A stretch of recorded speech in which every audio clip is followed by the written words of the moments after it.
Morning.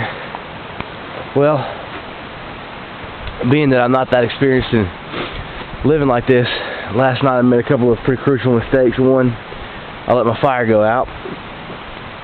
I believe it got below freezing last night. It was completely miserable. I just had to tough it out. There was no way that I could go and search for any kind of wood in the dark. A lot of sounded like foot traffic at night. I have no idea what it was. It's kind of spooky at times, but you know, I grinned and bared it. I believe my sleeping bag is not as low of a degree rating as I originally thought that it was, which is going to be a serious problem for the rest of the trip. But this morning when I woke up, it's amazing how survival instincts kick in, because the first thing that I had to do as soon as the sun came up was go and search for wood. The wood that I'd gathered last night and yesterday is like a gummy tree, and it doesn't burn easily. I guess the first few pieces of wood that I'd gathered wound up being more of a barky wood, but this gummy stuff just wasn't cutting it. And so I had to go and search for all new wood this morning. And it was so cold, my breath was showing in the atmosphere, and there was frost on the ground, and everything was kind of had a little bit of a dew on it, and the fire was hard to get going. But you know, eventually we got it going, and tent's still there. Fixing to eat some freeze-dried scrambled eggs, and there's a great view again of the creek right here next to my tent.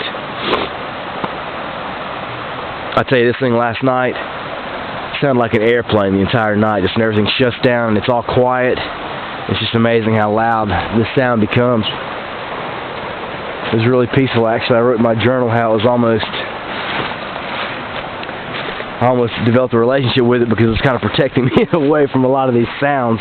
This is that kind of tree that I was talking about. I don't know what this is, but if you can see, let me get really close to the camera here.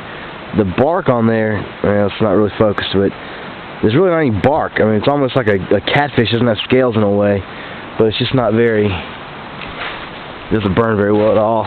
So, I don't know if I got a chance to show you this, but this is basically the trail that leads up to where I've decided to stay, and that's where we're headed today for the rest of the day.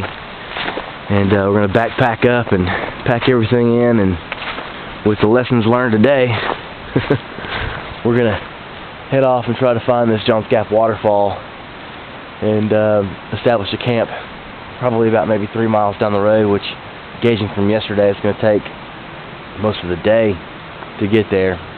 Anyway, good morning. I'll see you in here in a little bit.